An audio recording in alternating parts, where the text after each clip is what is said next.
Hola, ¿cómo les va? Bienvenidos. Hoy en Impulso Vital hablamos del acompañante terapéutico, un profesional de la salud que brinda apoyo y compañía a las personas que necesitan asistencia en su proceso de tratamiento o de recuperación. Su función principal es promover la autonomía y la independencia del paciente, trabajando junto a él para alcanzar sus objetivos terapéuticos. Hoy vamos a conocer a fondo quién es, cómo trabaja y en qué momentos su intervención es necesaria. Para esto estuvimos con Ailén Casado, quien ejerce esta profesión. Un acompañante terapéutico es principalmente un agente de salud que se ubica en el cotidiano del paciente para poder actuar sobre el ámbito subjetivo, vincular, familiar, comunitario y social de esa persona. ¿Sí? ¿Y en qué tipo de situaciones concretamente o ante qué patologías interviene o se requiere la participación de un acompañante terapéutico? Nosotros podemos intervenir y accionar en algunas patologías, ya sean físicas o de salud mental, pero también en momentos de crisis vitales, es decir, un momento de crisis que es un momento de mucho cambio y mucho malestar a veces emocional, que puede ser, por ejemplo, están las crisis del desarrollo como la adolescencia, y también puede ser una crisis que es más bien situacional, que puede ser, por ejemplo, un accidente de tránsito, un duelo, una pérdida muy grande. Entonces también podemos intervenir en esos casos, ya sea de crisis, de enfermedad física o de patología de salud mental. ¿Y de patologías cuáles, por ejemplo? Y desde esquizofrenia hasta alguna discapacidad, digamos, ¿no? Puede ser, no sé, yo particularmente me especialicé en salud mental y trabajo con diagnósticos de esquizofrenia, bipolaridad, depresión. También trabajo mucho con adicciones o consumo problemático, que también es una situación de salud mental, ¿sí? Que requiere tratamiento interdisciplinario desde la salud mental. O sea, ¿hay como cierta incursión en la cuestión psicológica? Absolutamente, sí, porque trabajamos sobre lo subjetivo de ese paciente y hacemos como una continuidad y una extensión de lo que ocurre en consultorio con esos pacientes, pero en el contexto del paciente, ya sea en una institución a la que asiste, ya sea en el club al que va, o en su propio domicilio, en su contexto particular, ¿no? A veces dentro de un consultorio se ve una forma recortada, una parcialidad de la realidad del paciente que además va preparado para contar determinadas cosas y de determinada manera, y en el contexto se puede observar toda una dinámica vincular, familiar, sistémica y cómo funciona esa persona dentro de su propio contexto, ¿no? El AT se incluye en el contexto del otro para poder observar y llevar un montón de información al equipo terapéutico para poder adaptar también las intervenciones terapéuticas a las necesidades concretas de esa persona. O sea, digamos, el acompañamiento es literal, estás con la persona. Es literal, es una manera de estar, de sostener, de acompañar desde un vínculo que siempre es terapéutico, pero es estar ahí con el otro. ¿Por un determinado tiempo?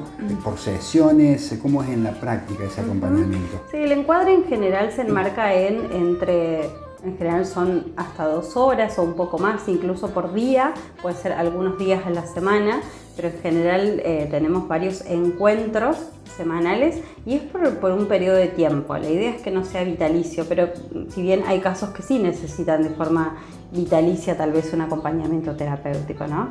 Lo importante, si esto se extiende muchísimo en el tiempo, es que no hay que perder de vista que no hay que generar una dependencia en el paciente, que siempre se labura en pos de la autonomía de esa persona y de que pueda desarrollar su mayor potencialidad. Entonces puede ser temporal, en cuestión de meses, o tal vez puede durar muchísimo más tiempo, dependiendo del caso concreto. Lo que tiene el acompañamiento terapéutico y en cuanto a sus funciones, que si bien hay funciones bastante marcadas en cuáles son, que hacen al rol. Por ejemplo. Pero la primera función es crear el vínculo terapéutico con el otro, ¿sí? Y siempre es poder identificar las potencialidades y posibilidades del paciente para poder amplificarlas y lograr un despliegue de esas posibilidades, ¿no? De ahí se adapta a lo particular y singular de cada uno de los pacientes, ya sea por lo que está el padecimiento subjetivo que está atravesando, la crisis que está atravesando, la discapacidad, la patología, la enfermedad, ¿no? Pero siempre es como muy específico la construcción de la función y el rol que va a suceder ahí en ese acompañamiento. ¿Y qué tareas concretas desarrolla el acompañante? Y nosotros en general no tenemos, por ejemplo, no se recomienda, mejor dicho, ir con algunas tareas concretas. Nosotros vamos a conversar en primera instancia con nuestro paciente y con las personas de su entorno para ver cuáles son sus necesidades y qué es lo que le gusta hacer. Porque yo podría ir a hacer un acompañamiento y llevar mandalas para pintar, por ejemplo, ¿no? Pero no necesariamente eso permite el despliegue de lo que realmente, del acontecer de ese paciente, ¿no? Que aparezca lo real de esa persona. Entonces nosotros tal vez podemos sentarnos a conversar, podemos salir a caminar, podemos preparar un postre juntos con la otra persona, podemos simplemente mirar una película. Lo importante es estar con disponibilidad afectiva, con la distancia óptima de esa disponibilidad, porque no somos amigos, ¿no? Si no el vínculo no sería terapéutico, pero sí con muchísima apertura y disponibilidad para la escucha y la observación, para que haya lugar para el despliegue de las posibilidades reales de ese paciente. Y después se comienzan a planificar juntos con esa persona, dentro de las posibilidades, qué es lo que vamos a hacer concretamente. Si vamos a pintar mandalas o si vamos a ir hasta alguna institución a hacer un trámite, o si vamos a salir a caminar, o si vamos a asistir a un espacio concreto, o cómo van a transcurrir los encuentros desde que encuadre, ¿no? ¿Y qué queda fuera del rol del acompañante? Queda por fuera, a ver, nosotros no somos niñeros, no somos cuidadores y no somos enfermeros. Entonces todas las actividades que tienen que ver con esas profesiones, que además son particulares, no hacemos los acompañantes terapéuticos. Por ejemplo, no higienizamos a pacientes, no les preparamos nosotros la comida. Sí puede suceder que una de las actividades sea preparar algo juntos, pero no lo hacemos nosotros. No hacemos asistencialismo, digamos, las tareas que tienen que ver con la asistencia, sino más bien con el acompañamiento y siempre promoviendo la autonomía de esa persona. ¿Y quién indica o decide la necesidad de que una persona cuente con un acompañante terapéutico? Bueno, en general surge de los equipos tratantes, del médico tratante que esté a cargo del tratamiento de esa persona, que puede ser desde un médico clínico o con alguna especialidad como neurólogos, como psiquiatras, o puede haber un equipo de fonoaudiólogos, psicólogos y demás, o incluso también puede surgir la necesidad o pueden detectar la necesidad de la familia y consultar con el equipo tratante. En general es quien lo solicita, sobre todo cuando hay obra social, que entonces el profesional a cargo del equipo tratante solicita la prestación a la obra social, ¿no? Para que puedan acceder a ese beneficio a través de la obra social si es que la tienen. Pero bueno, si fuese en caso de la familia, también puede solicitarlo la familia, solo que los acompañantes terapéuticos no trabajamos solos, siempre trabajamos con un equipo interdisciplinario para poder pensar juntos el tratamiento y las indicaciones específicas de lo que los profesionales ya vienen notando o considerando. Claro que al incluirse en el ámbito del paciente uno comienza a observar ciertas cosas que pueden ayudar a delimitar o a planificar objetivos bastante más específicos, pero siempre eso se trabaja con un equipo terapéutico, no trabajamos solos los acompañantes terapéuticos. El acompañante terapéutico escucha, contiene y camina junto a quien lo necesita. Un apoyo silencioso pero poderoso, que muchas veces es el puente entre la dificultad y la recuperación. Enseguida seguimos. Instituto CEDIAN, Centro de Diagnóstico de Alta Tecnología del Norte, tomografías multicorte y colon virtual, resonancias, ecografía tradicional y obstétrica 5D, mamografía digital, cardiología, laboratorio clínico. CEDIAN, más de 25 años en excelencia y trayectoria.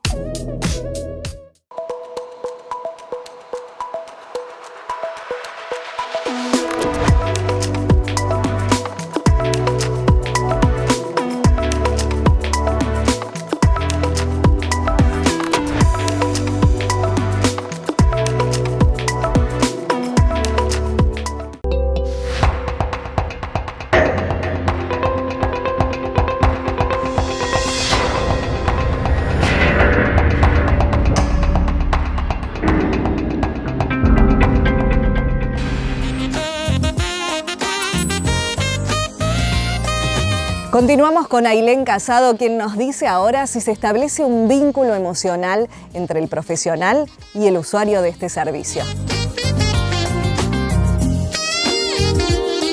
Sí, siempre. Nosotros hablamos de una distancia óptima, que es lo que nos permite siempre estar un poco por fuera y con cierta distancia para poder ser objetivos, ¿sí?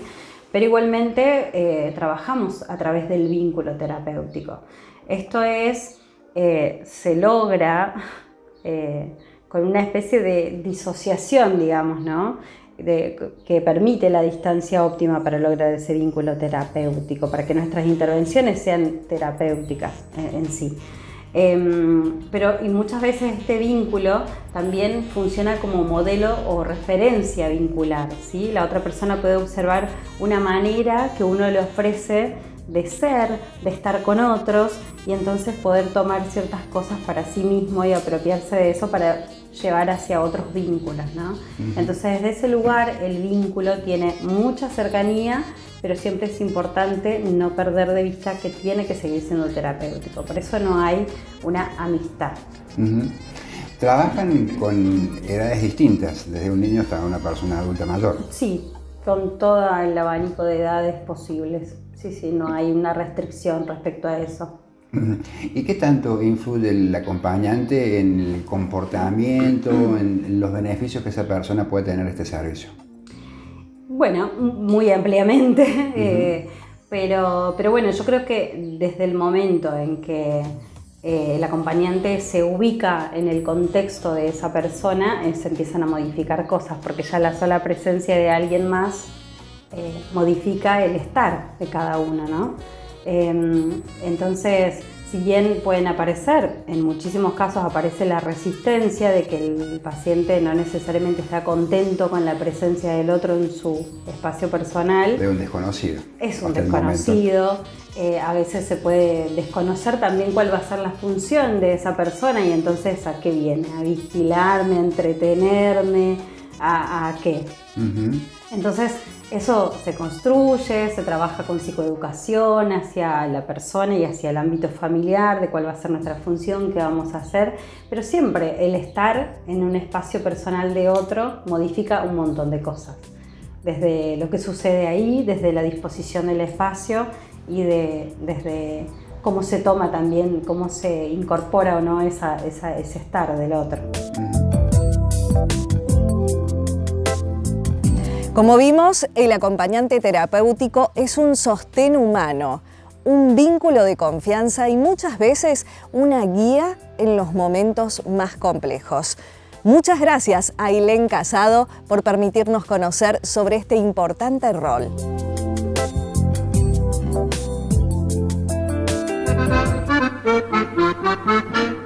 Sabores únicos y platos típicos te esperan en Colonia Carolla. Llega la fiesta de las comidas típicas carollenses, este 16 y 17 de agosto en Plaza Nicolás Avellaneda. Vení a disfrutar de espectáculos musicales, danzas, artesanías y emprendedores. La entrada es libre y gratuita. Una gran fiesta para disfrutar en familia. Invita a Municipalidad de Colonia Carolla.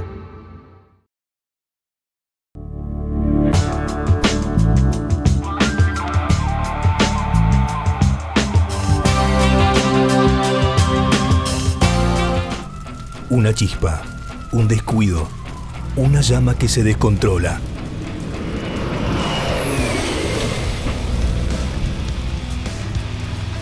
El fuego no avisa, pero casi siempre se puede evitar. El 99% de los incendios son causados por el hombre.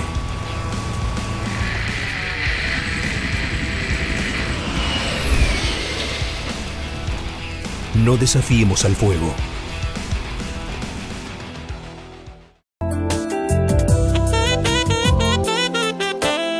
Perder la vista, un pensamiento que para muchos es tan aterrador que aparece entre los mayores miedos de las personas.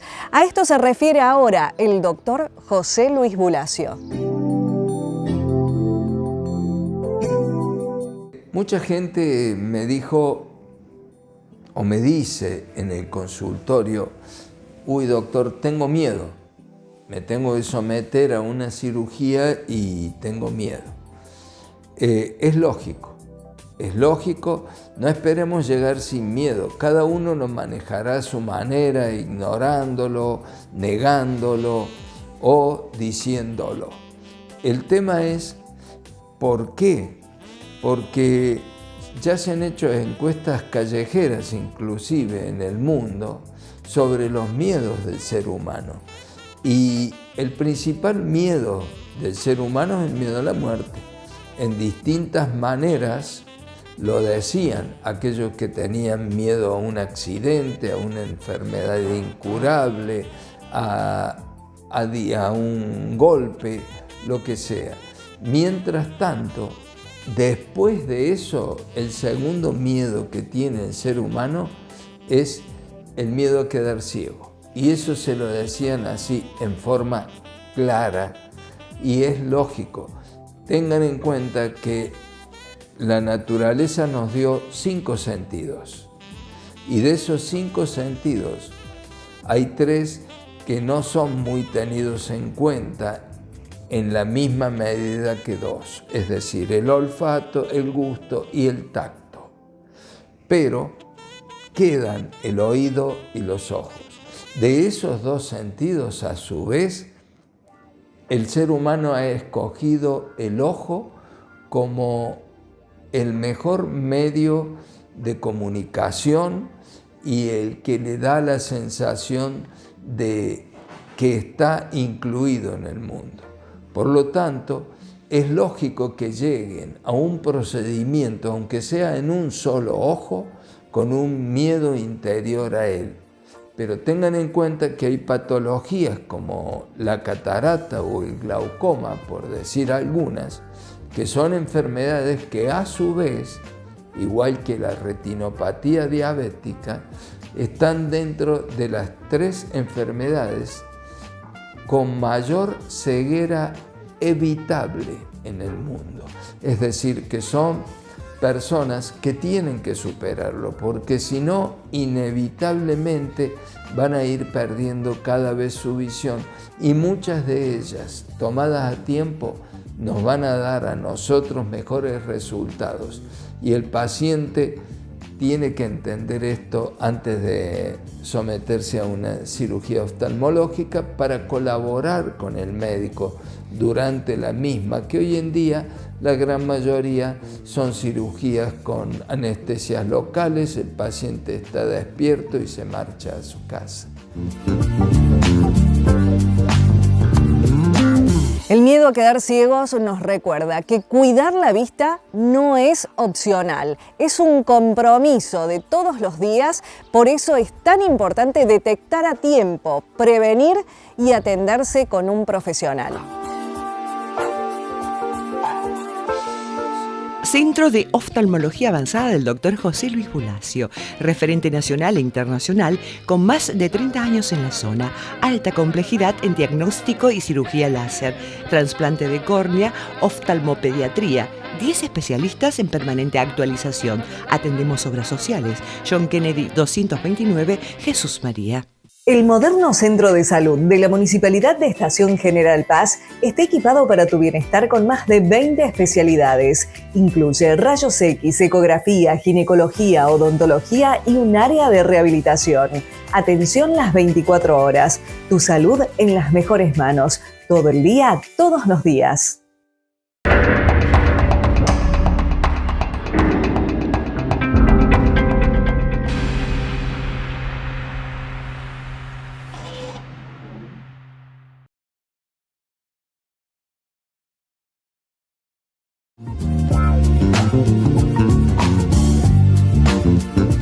Jessica Coronel, médica especialista en nutrición, ya nos enseñó, entre otros temas, cómo preparar un plato saludable. Hoy nos dice cómo tener un día saludable desde el punto de vista de la nutrición. Un día saludable, ¿cómo podremos empezar? Primero, sacándonos de la cabeza la idea de cómo tiene que ser culturalmente un desayuno, o de que el desayuno tiene que estar sí o sí en nuestro esquema, ¿sí? Nosotros, ¿qué tenemos que saber? Sí, es importante el desayuno, pero debemos quitarnos la idea de que debe ser una infusión y un panificado, que es lo que en Argentina traemos culturalmente arraigados. Entonces, cualquier alimento real es un desayuno, si yo así lo deseo, ¿sí? Siempre les digo a mis pacientes, tratemos de que se parezca más a un almuerzo o a un brunch que a lo que traemos en la cabeza como debería ser un desayuno, ¿sí? Evitar los azúcares refinados, es una buena oportunidad el desayuno para incorporar proteína, no estamos tan acostumbrados, pero el huevo, el queso, el jamón, ahí podemos meter lácteos para meter también algo de calcio, fibras, si metemos vegetales o metemos, por ejemplo, panificados de buena calidad que sean a base de trigo sarraceno, de centeno, que sean integrales, semillas, ¿sí? Estaría bueno también meter movimiento en el transcurso del día. Ahí podemos organizarlo a la mañana, a la tarde. Si nos queda cómoda la mañana es un buen momento. Aprovechamos también para estar en contacto con el sol y la naturaleza. Luego al mediodía seguimos el esquema del plato saludable. Tratamos de acompañarlo con agua, ¿sí? Con agua libre, evitando bebidas azucaradas. Por la tarde lo mismo. Si el paciente está acostumbrado a hacer meriendas o colaciones, seguimos esta idea de que sea alimento real, elijamos alimentos reales, ¿sí? Y sigamos las señales de hambre y saciedad. No comamos por costumbre, sino que aprendemos a escuchar el cuerpo, ¿sí? Y lo ideal es que por la noche la cena no sea tan copiosa, ya que estamos acostumbrados a hacer cenas copiosas y muy tarde, lo cual dificulta la digestión, ¿sí? Entonces que la cena sea más bien liviana, siguiendo este esquema del plato saludable, pero elijamos alimentos que no nos caigan mal, que no nos caigan pesados, que nos permitan hacer una buena digestión mientras descansamos. Por ejemplo. Por ejemplo, puede ser, siempre uso como ejemplo el huevo. Yo el huevo lo uso como comodín en todo, ¿sí? Siempre que no sepas qué comer, el huevo va a ser una excelente opción porque tiene proteína de alto valor biológico, entonces puedo hacer un omelette relleno con vegetales o acompañado con ensalada, ¿sí? Un bife de carne, de cualquier tipo de carne, carnes blancas o carnes rojas, acompañado por vegetales cocidos, ¿sí? Tratamos de que no sean preparaciones como guisados o muy picantes o con mucho tenor graso, o que no sean fritas, para que nuestro intestino y nuestro estómago puedan disgregarla correctamente mientras descansamos. Bien. Por lo que decías, ¿no es indispensable el desayuno? No, la realidad es que ninguna comida por sí sola es indispensable. ¿Qué es lo importante? Que yo llegue durante el día con los requerimientos energéticos míos, individuales, así desayuno o no, ¿sí? Incluso en pacientes que hacen actividad física intensa, se puede saltear el desayuno si el paciente está acostumbrado a hacerlo y si cumple con los requerimientos calóricos y proteicos fuera de esa comida. Sinzacate cuida la salud de su pueblo. Centro de atención primaria con medicina general, pediatría, ginecología, obstetricia, traumatología, odontología, protesista dental, análisis clínicos, enfermería, vacunatorio, nutrición, kinesiología, psicología, psicopedagogía, fonoaudiología, prevención y promoción de la salud, asesoría legal en violencia familiar, atención permanente de lunes a viernes de 7 a 18:30 horas. Dirección de Salud de la Municipalidad de Sinzacate.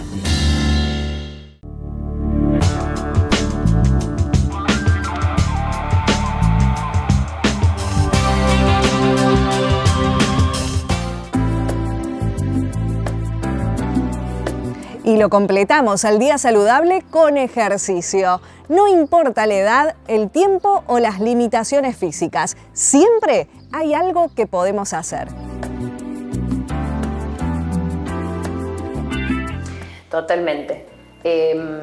Desde un niño, a través del juego, hace actividad física, y esa actividad física es adaptada por su edad a través de un juego. En la edad adulta, llamémosle así, adultos mayores, la actividad se hace perfectamente teniendo en cuenta esta edad y esta limitación.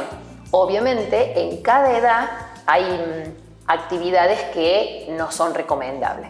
Para un adulto mayor no podemos trabajar nada de alto impacto, por ejemplo. En una persona obesa el alto impacto está prohibido. Ni que hablar cuando tenemos personas con distintas patologías llamadas posturales, en donde tenés que trabajar específicamente en fuerza, en elasticidad y demás, de acuerdo a la patología que presenta. Toda edad y toda persona debe hacer actividad física.